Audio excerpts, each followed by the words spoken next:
আজকের দিনটা একটু আবেগতাড়িত হওয়ার মতো দিন আমাদের সকলের জন্য, এই কারণে যে আজকে আমরা যে সনদ বাস্তবায়নের জন্য অন্তর্বর্তীকালীন সরকারের কাছে পেশ করব, সেই সনদের প্রত্যেকটি অক্ষর আসলে রক্ত দিয়ে লেখা, এগুলি কালো কালিতে লেখা নয়।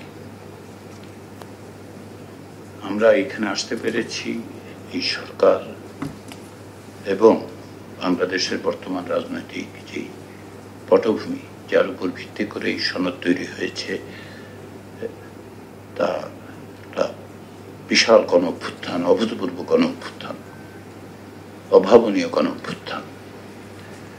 ফলে সেই গণ অভ্যুত্থানের মধ্যে যারা প্রাণ দিয়েছেন, 16 বছর ধরে যারা নিপীড়ন মোকাবেলা করেছেন, গুম খুন, তাদের প্রত্যেকের প্রতি আমাদের শ্রদ্ধা, যারা আহত তাদের প্রতি আমাদের কৃতজ্ঞতা। আমরা আশা করি যে তারা সুস্থ হয়ে উঠবেন, স্বাভাবিক জীবনে ফিরবেন এবং যে বাংলাদেশ গড়ার স্বপ্ন আমরা দেখছি, সেই বাংলাদেশে তারা মাথা উঁচু করে দাঁড়িয়ে চলতে পারবেন। তারই প্রতিশ্রুতি, তারই অঙ্গীকার, তারই পথরেখা হচ্ছে জুলাই জাতীয় সনদ। একটা দীর্ঘ প্রক্রিয়ার মধ্য দিয়ে আমরা এখানে এসে উপস্থিত হয়েছি। মাননীয় প্রধান উপদেষ্টার নেতৃত্বে এই কমিশন, জাতীয় ঐক্যমত্য কমিশন কাজ করেছে।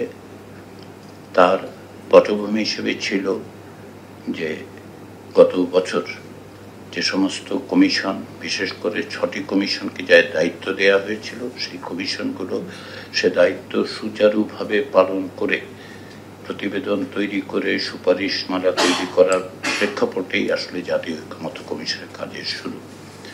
আমরা সেই ধারাবাহিকতা অব্যাহত রেখেই অগ্রসর হয়েছি। আমরা রাজনৈতিক দলগুলোর সাথে 3 পর্যায়ে আলোচনা করেছি। প্রাথমিক পর্যায়ে কমিশনের পক্ষ থেকে সুনির্দিষ্টভাবে 166টি সুপারিশ আমরা শনাক্ত করি, যেগুলোকে আমরা মনে করেছি যে মৌলিক কাঠামোগত পরিবর্তন এবং সংস্কার করার জন্য জরুরি।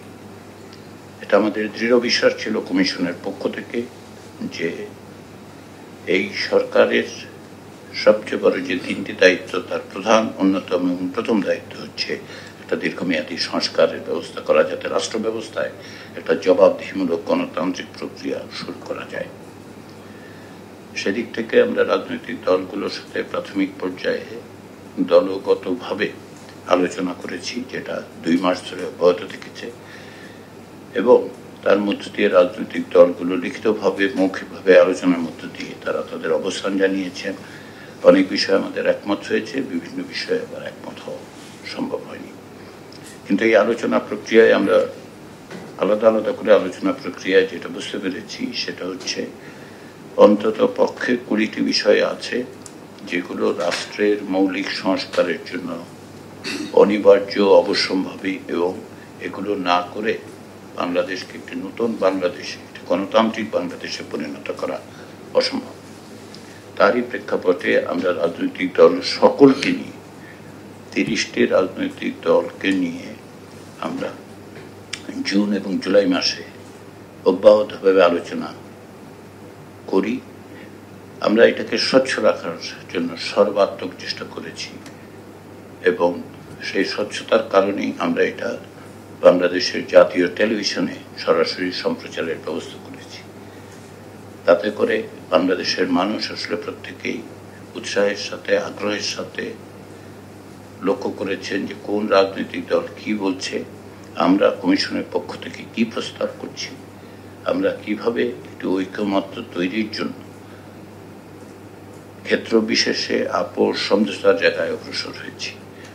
সেই প্রক্রিয়াটা শেষ হয় 30শে জুলাই, যার মধ্য দিয়ে আমরা দেখতে পাই যে একটি জাতীয় সনদের খসড়া আমরা দাঁড় করাতে পারি। এই সনদে 84টি বিষয় যুক্ত করা হয়েছিল। এর মধ্যে কিছু বিষয়ে ঐক্যমত্য সুস্পষ্ট, সুনির্দিষ্ট এবং ক্ষেত্র বিশেষে একেবারে ইউনানিমাস। কিছু বিষয়ে রাজনৈতিক দলগুলোর কিছু নোট অফ ডিসেন্ট আছে। এই প্রক্রিয়াটার আমরা নোট অফ ডিসেন্ট সহই জাতীয় সনদ প্রস্তুত করি এবং আপনারা সকলেই জানেন যে সেটা 17ই অক্টোবর স্বাক্ষরিত হয়েছে। এই প্রক্রিয়ার সঙ্গে যারা যুক্ত সকলেই প্রায় তাতে স্বাক্ষর করেছে। কয়েকটি দল এখনো স্বাক্ষর করেননি, কিন্তু এই কমিশনের মেয়াদ 31 অক্টোবর পর্যন্ত আছে। আমরা অব্যাহতভাবে আলোচনা করছি। আমরা আশা করছি যারা এখনো স্বাক্ষর করেননি কয়েকটি দল তারা করবেন।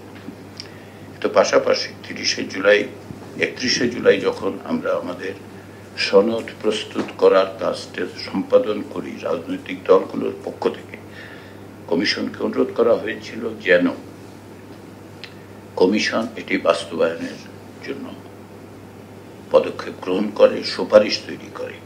কমিশন নিজে কোনো অবস্থাতেই কোনো কিছু বাস্তবায়ন করতে পারবে না, কিন্তু রাজনৈতিক দলগুলো কমিশনকে, বিশেষ করে কমিশন প্রধান হিসেবে মাননীয় প্রধান উপদেষ্টা স্যার আপনার সংশ্লিষ্টতার জন্য তারা মনে করেছে যেটা এই কমিশনের উপর তারা আস্থা রাখতে পারেন এবং এই কমিশনের সুপারিশ সরকার বিবেচনা করে এটাই বাস্তবায়ন আইনি ভিত্তি দেওয়ার নিশ্চয়তা তৈরি করবে। সেই পটভূমিকাতেই আমরা অগাস্ট মাস থেকে বাস্তবায়ন প্রক্রিয়া নিয়ে আলোচনা শুরু করি এবং এই বাস্তবায়ন প্রক্রিয়ার আলোচনার ক্ষেত্রে আমরা যেটা এটাও মনে করেছি কমিশনের পক্ষ থেকে যে রাজনৈতিক দলগুলোর মতামতের পাশাপাশি সাংবিধানিক বিষয়গুলোর আরো ব্যাপকভাবে, বিস্তৃতভাবে এবং গভীরভাবে বোঝার জন্য আমাদের বিশেষজ্ঞদের সাথে পরামর্শ করা দরকার। তারই প্রেক্ষাপটে আমরা 6 সদস্য বিশিষ্ট একটি বিশেষজ্ঞ প্যানেল তৈরি করে, যাতে 2 জন সাবেক বিচারপতি, 3 জন আইনজীবী এবং 1 জন আইনের শিক্ষক ছিলেন। তারা এই প্রক্রিয়ায় ঘনিষ্ঠভাবে যুক্ত থেকে 14 বারেরও বেশি দীর্ঘ সময় ধরে তারা কমিশনের সঙ্গে বৈঠক করেছেন এবং তারই সমন্বিত রূপ হিসেবে আমরা কমিশনের পক্ষ থেকে রাজনৈতিক দলগুলোর যে মতামত, তাদের অবস্থান এবং বিশেষজ্ঞদের যে পরামর্শ, সর্বোপরি কমিশনের যে বিবেচনা, সেই বিবেচনার থেকে আমরা সুপারিশ তৈরি করেছি। আমাদের বিবেচনার ক্ষেত্রে এককভাবে যেটা কাজ করেছে সেটা হচ্ছে সংস্কার। কোনো রাজনৈতিক দল, কোনো গোষ্ঠী কোনো রকম ভাবেই যেন মনে না করে যে এটি তাদের এজেন্ডা, তাদের বক্তব্য বাস্তবায়নের প্রক্রিয়া। আমাদের বিবেচনাটা ছিল যে আমাদের যে দায়িত্ব দেয়া হয়েছে সে দায়িত্ব হচ্ছে একটি সংস্কারের পথরেখা তৈরি করা, সকলকে এক জায়গায় আনা এবং সর্বোপরি বাস্তবায়নের পথ একটা সুপারিশ করা। সেই বিবেচনার থেকেই, সেই প্রক্রিয়ার অংশ হিসেবেই আমরা জাতীয় ঐকমত্য কমিশনের পক্ষ থেকে সরকারের কাছে 2টো বিকল্প, বাস্তবায়ন এবং আইনি ভিত্তি দেওয়ার 2টো বিকল্প প্রস্তাব উপস্থাপন করতে চাচ্ছি। কমিশন মনে করছে যে এই বাস্তবায়ন প্রক্রিয়ার যে এই 2টো বিকল্পের ক্ষেত্রে প্রথম যে পর্যায়গুলো আসলে থাকবে এই বাস্তবায়ন প্রক্রিয়ায়, সেটি হচ্ছে সরকারের পক্ষ থেকে একটি আদেশ জারি করা হবে, যে আদেশের মধ্যে সুস্পষ্টভাবে এই পথরেখাটা থাকবে যে কিভাবে এই প্রক্রিয়া অগ্রসর হবে। বিকল্প প্রস্তাব 2টো হলো অনেকগুলি বিষয়ই আসলে কার্যত একইভাবে অগ্রসর হবে। সেক্ষেত্রে আমাদের প্রথম যেটা ভিত্তি হিসেবে ধরেছি আমরা, যেহেতু গণ অভ্যুত্থানের রক্তাক্ত অভিজ্ঞতা এবং তার প্রতিশ্রুতির ভিত্তিতে সংস্কার, সেহেতু জুলাই জাতীয় সনদ বাস্তবায়ন আদেশ 2025 বলে সরকারের পক্ষ থেকে একটি আদেশ জারির জন্য আমরা সুপারিশ করছি। আমরা বলছি যে এই আদেশের মধ্যে যা থাকবে সেটা একটি তফসিল হিসেবে যুক্ত থাকবে এবং জনগণের সার্বভৌম ক্ষমতা প্রয়োগের উদ্দেশ্যেই এটা করা হচ্ছে। সেই বিবেচনায় তাদের কাছ থেকে, যদিও গণ অভ্যুত্থানের মধ্য দিয়ে জনগণের কনস্টিটিউয়েন্ট পাওয়ার এবং সভরেন পাওয়ার এক্সারসাইজ হয়েছে, তারপরেও আমরা মনে করেছি এই কনস্টিটিউয়েন্ট পাওয়ার এক্সারসাইজ করার ক্ষেত্রে আমাদের দুটো বিষয় করা দরকার। একটা হচ্ছে জনগণের কাছে আরেকবার ফিরে যাওয়া দরকার তাদের সম্মতি এবং সমর্থনের জন্য, এবং সেটাকে একটা কাঠামোগত রূপের মধ্য দিয়ে বাস্তবায়নের প্রক্রিয়া তৈরি করা দরকার। সে কারণেই এই আদেশের দুটো অত্যন্ত গুরুত্বপূর্ণ উপাদান হচ্ছে একটি গণভোট এবং আরেকটি হচ্ছে যে আগামী জাতীয় সংসদ যেন কনস্টিটিউয়েন্ট পাওয়ার এক্সারসাইজ করতে পারে, তার জন্য আমরা বলছি যে ওই একই সংসদ সংবিধান সংস্কার পরিষদ হিসেবে কাজ করবে। সেদিক থেকে বিস্তারিত এইরকম যে আমরা বলছি প্রথমত একটি আদেশ জারি করা যেখানে বলা হবে যে একটি গণভোট অনুষ্ঠিত হবে, সেই গণভোটের জন্য যে প্রশ্নগুলো যে বিষয়গুলো সেগুলো সবই সংবিধান সংশ্লিষ্ট থাকবে।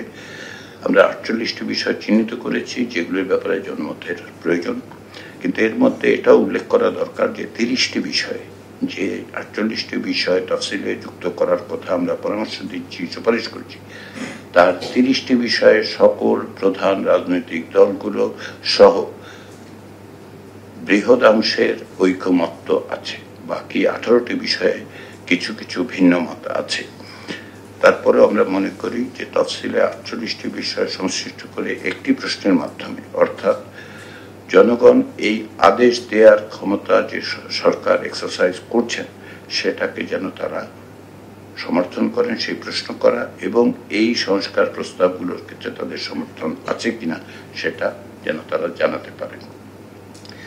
আমরা বলছি যে এর মধ্য দিয়ে যে গণভোটের মধ্য দিয়ে যদি এই সংস্কার প্রস্তাবগুলো জনগণের অনুমোদন পায় তাহলে তার ভিত্তিতে যে সংসদ প্রতিষ্ঠিত হবে তা একই সঙ্গে যেহেতু সংবিধান সংস্কার পরিষদ হিসেবে কাজ করবে, এটার ডুয়েল এন্টিটির কারণে আমরা এটাকে বলছি যে আলাদা আলাদাভাবে তারা শপথ নেবেন।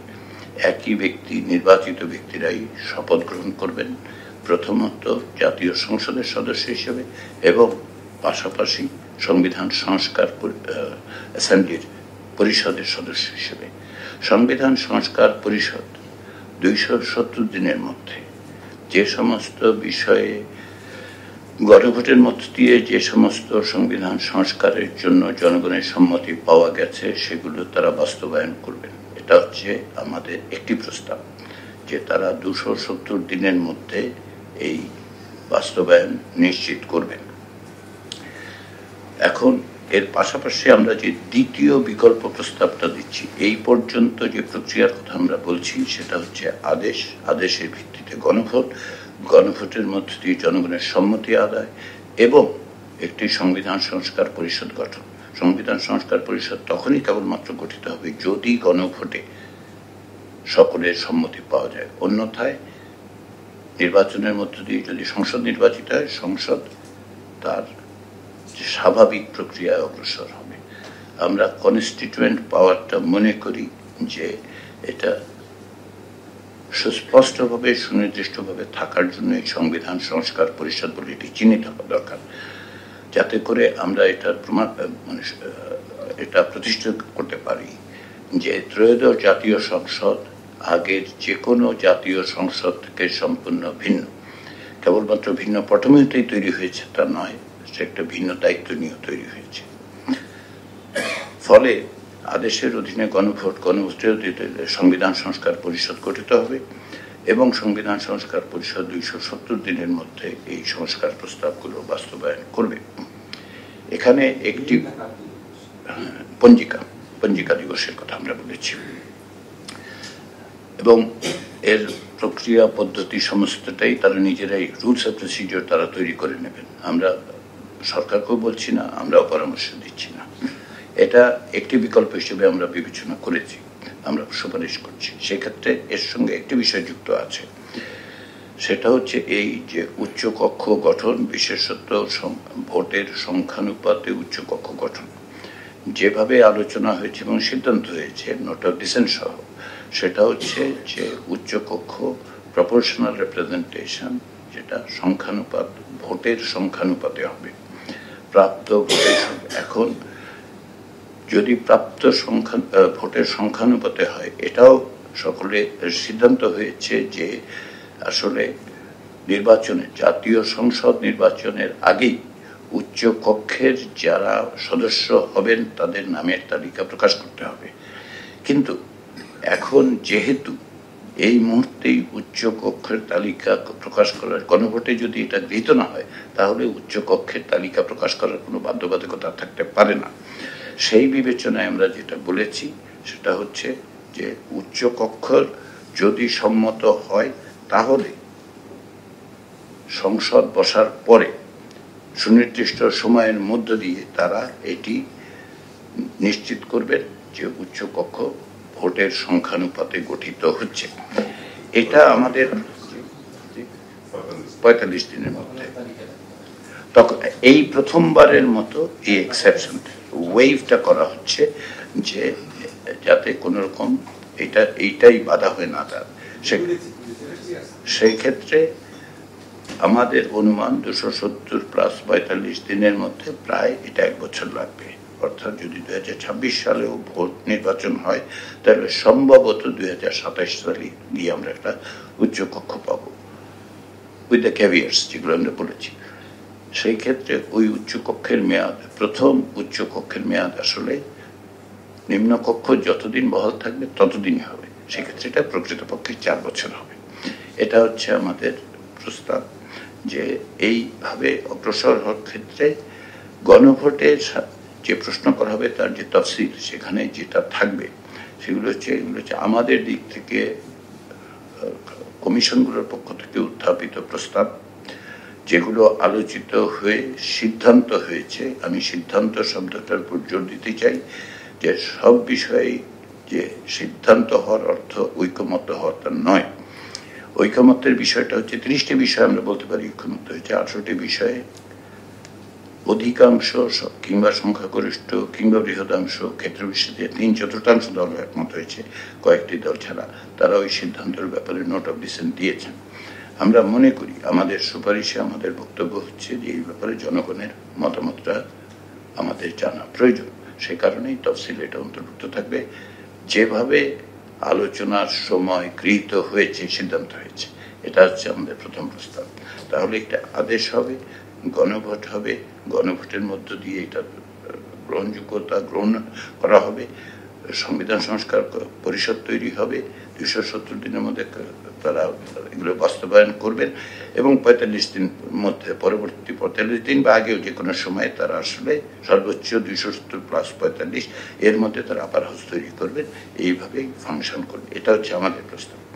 দ্বিতীয় বিকল্প হিসেবে যেটা আমরা বলছি, আমরা শুরু করছি এই একই জায়গার থেকে যে সরকার একটি আদেশ দেবেন, একটি গণভোট হবে এবং গণভোটের মধ্যে এখন গণভোটের ক্ষেত্রে যেটা সেই তফসিলটা আমরা এই প্রস্তাব করেছি যে এই তফসিলটা আসলে সরকার, বর্তমান সরকার যে সমস্ত প্রস্তাব আছে তার ভিত্তিতে সুনির্দিষ্ট বিল তৈরি করুক এবং সেটাই তফসিল হিসেবে বলুক।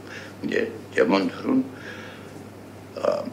সংবিধানের 70 অনুচ্ছেদ পরিবর্তিত হইয়া এইরূপ হইবে, এটা এইভাবে একটা বিল তৈরি করে রাখুক, খসড়া বিল, যেটা তফসিল হিসেবে যাবে, লোকে জানবে যে আসলে এক্স্যাক্টলি কি পরিবর্তিত হয়ে কি দাঁড়াবে। এটি যদি পাস হয় গণভোটে, এটা সংবিধান সংস্কার কমিশনকে সাহায্য করবে, সংবিধান সংস্কার পরিষদকে সাহায্য করবে, কিন্তু বাধ্য করবে না। বাধ্য করবে তখন যদি 270 দিনের মধ্যে সংবিধান সংস্কার পরিষদ সংস্কার প্রক্রিয়া বাস্তবায়নে সমর্থ না হয়।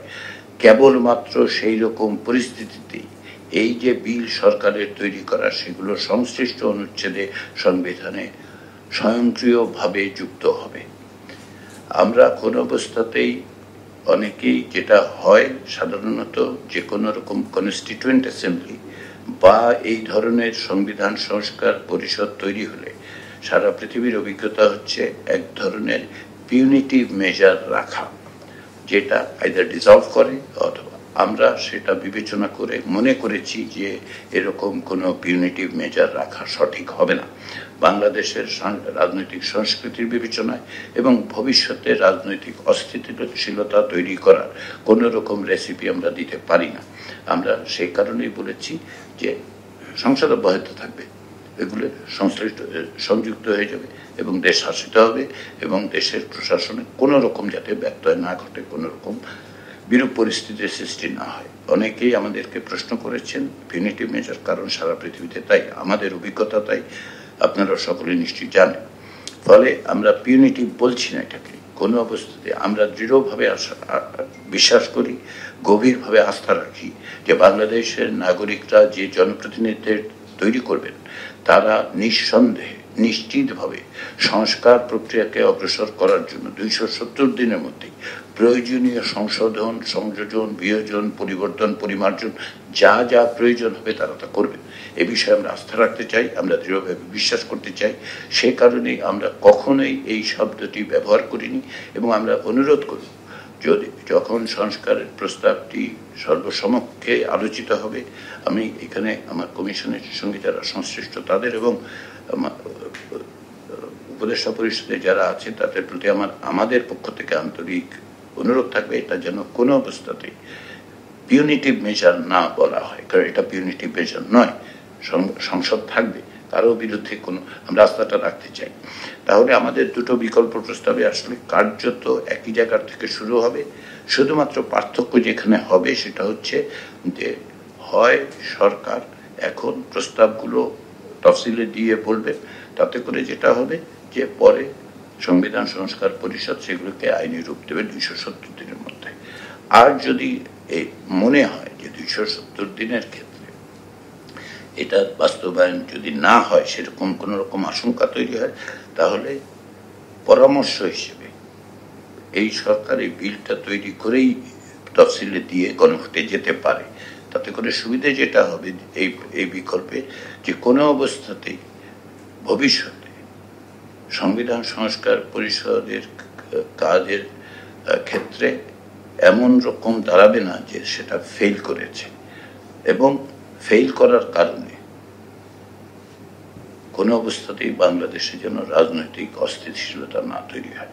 আমরা সংস্কার নিশ্চিত করতে চাই, আমরা রাজনৈতিক প্রক্রিয়া অব্যাহত রাখতে চাই, আমরা জনগণের প্রতিনিধিত্বের উপর আস্থা রাখতে চাই, এবং সর্বোপরি আমরা মনে করি যে কোনো পরিস্থিতিতে বাংলাদেশের নাগরিকদের প্রতিনিধিরা, রাজনৈতিক দলগুলো তাদের যথাযথ ভূমিকা পালন করবে। আমাদের পক্ষ থেকে এই দুটো হচ্ছে সংবিধান সংস্কার সংক্রান্ত বিষয়গুলো বাস্তবায়নের ক্ষেত্রে সুনির্দিষ্ট প্রস্তাব। দুটো বিকল্প আছে, আমরা আশা করি যে সরকারের পক্ষ থেকে দুটো বিকল্প বিবেচনা করে যথাযথ সময়ে পদক্ষেপ নেওয়া হবে। এখানে আরো দুটো বিষয় আছে, আমি ফুটনোট হিসেবে উল্লেখ করতে চাই। একটা হচ্ছে যে একটা প্রশ্ন উঠেছে গণভোটটা কখন হবে। রাজনৈতিক দলগুলোর অবস্থানগত পার্থক্য আছে। কমিশন কোনো সুস্পষ্ট দিন, তারিখ, সময় পরামর্শ দিচ্ছে না। এই বিবেচনা থেকে দিচ্ছে না যে কমিশন আসলে এটা কোনো অবস্থাতেই তার লজিস্টিক্যাল আসপেক্ট থেকে এটা নির্ধারণ করতে পারবে না যে আসলে 42,000-এর বেশি সেন্টার কখন তৈরি হবে, অমোচনীয় কালি কখন সংগ্রহ করা যাবে, কাগজ কোথায় পাওয়া যাবে। এগুলো হচ্ছে বাস্তবসম্মত বিবেচনায় তারিখ নির্ধারণ করা। ফলে আমরা এটা সরকারকে বলছি যে এটা সরকার যে কোনো সরকার তার বিবেচনার থেকে নির্ধারিত সময়ে নির্বাচন অনুষ্ঠান করবে। আমাদের অনুরোধ থাকবে যে সরকার এটি নির্বাচন কমিশনকে জিজ্ঞাসা করে নির্বাচন কমিশনই যেন ওই সিদ্ধান্ত নেয় যেটা তাদের করার কথা। এটা হচ্ছে একটা। দ্বিতীয় যে বিষয়টা সেটা হচ্ছে যে গণভোটের ক্ষেত্রে তারিখ একটা বিষয়, আর সর্বোপরি যেটা সর্বশেষ যেটা সেটা হচ্ছে যে আরেকটি বিষয়ে যেহেতু একটা ভিন্নমত, সুস্পষ্ট ভিন্নমত আছে, সেটা হচ্ছে আপার হাউস তৈরি করা বা আপার হাউসের প্রসিডিউর। সেই জন্যই আমরা স্পেসিফিক্যালি এই একটা প্রভিশনসকে আলাদা করে দিয়েছি, কারণ আমরা মনে করি যে বাংলাদেশের সাংবিধানিকভাবে সংস্কার করার ক্ষেত্রে যে গুরুত্বপূর্ণ বিষয়গুলো সেগুলো হচ্ছে এক, যে কোনো অবস্থাতেই যেন সংবিধান সংশোধন প্রক্রিয়া কোনো অবস্থাতেই সহজ না থাকে। এই বিবেচনার থেকে যে অতীতে বাংলাদেশে 2/3 সংখ্যাগরিষ্ঠতার জোরে বড় ধরনের রাষ্ট্রের কাঠামোগত, চরিত্রগত এবং প্রকৃতপক্ষে বাংলাদেশের মুক্তিযুদ্ধের মধ্য দিয়ে যে স্বপ্ন, আকাঙ্ক্ষা, প্রতিশ্রুতি ছিল তার সঙ্গে সম্পূর্ণ ব্যত্যয় ঘটিয়ে সংশোধনীগুলো করা হয়েছে কেবলমাত্র একদলীয় বিবেচনা থেকে। আমরা সেটা মনে করি যে সেটা আসলে বন্ধ করা দরকার। তার জন্য অন্তত পক্ষে কিছু রোড ব্লকস তৈরি করা দরকার। আমরা আপার হাউসের এই ভূমিকাটা, যেখানে সিম্পল মেজরিটিতেই আসলে লোয়ার হাউসের 2/3 মেজরিটি আপার, আমরা আরেকটা জিনিস মনে করি, সেটা হচ্ছে যে রাষ্ট্রের সংস্কারের একটা গুরুত্বপূর্ণ বিষয় হচ্ছে এই যে রাষ্ট্রীয় প্রতিষ্ঠান যেগুলো, সেগুলো যেন স্বাধীনভাবে কাজ করতে পারে। কারণ অন্যথায় জবাবদিহিমূলক গণতান্ত্রিক রাষ্ট্র প্রতিষ্ঠা করা যাবে না, যার মধ্যে নির্বাচন কমিশনকে স্বাধীন প্রতিষ্ঠান হিসেবে কাজ করার ক্ষেত্রে আমরা রাজনৈতিক দলগুলো সকলের ঐক্যমত প্রতিষ্ঠা করতে পেরেছি। বাকি 4টি ক্ষেত্রে, অর্থাৎ public service commission, anti corruption commission, controller and auditor general এবং আমরা ওমবার্সম্যান, এই 4টির ক্ষেত্রে আমরা আসলে ঐকমত্যটা প্রতিষ্ঠা করতে পারি। ইলেকশন কমিশন, নির্বাচন সবচেয়ে গুরুত্বপূর্ণ বলে আমরা এটা বিবেচনা করেছি, যেটা যাতে ভবিষ্যতে শান্তিপূর্ণ ক্ষমতা হস্তান্তর প্রক্রিয়া। তৃতীয় যেটা আমরা গুরুত্বপূর্ণ বলে মনে করি যে সেটা হচ্ছে যে শান্তিপূর্ণভাবে ক্ষমতা হস্তান্তর প্রক্রিয়ার একটা সবচেয়ে বড় উপাদান হচ্ছে তত্ত্বাবধায়ক সরকার ব্যবস্থা। আমি অত্যন্ত কমিশনের পক্ষ থেকে বলতে পারি এটা অত্যন্ত দুর্ভাগ্যজনক বলে আমাদের কাছে মনে হয়েছে যে রাজনৈতিক দলগুলো তত্ত্বাবধায়ক সরকার ব্যবস্থা প্রতিষ্ঠার জন্য কম করে হলেও ধরুন 14 বছর ধরে রাজপথে সংগ্রাম করার পরও তারা এক জায়গায় আসতে পারেনি। এটা দুর্ভাগ্যজনক এবং এই ক্ষেত্রে আমি বলি যে আমি তারপরেও আশা করি যে জনগণের সম্মতির মধ্য দিয়ে বাংলাদেশে একটি এমন তত্ত্বাবধায়ক সরকার ব্যবস্থা প্রতিষ্ঠিত হবে যা শান্তিপূর্ণভাবে ক্ষমতা হস্তান্তর প্রক্রিয়া নিশ্চিত করতে পারবে। ফলে এই বিষয়গুলোকে আমরা গুরুত্ব দিয়েছি, বিবেচনা করেছি এবং তারই ভিত্তিতে আসলে আমরা সুপারিশগুলো তৈরি করেছি। সর্বশেষে আমি দুঃখিত যে আমি একটু বেশি সময় নিচ্ছি, কারণ আমি একটু সুস্পষ্ট করে আমাদের অবস্থানগুলো বলতে চেয়েছি।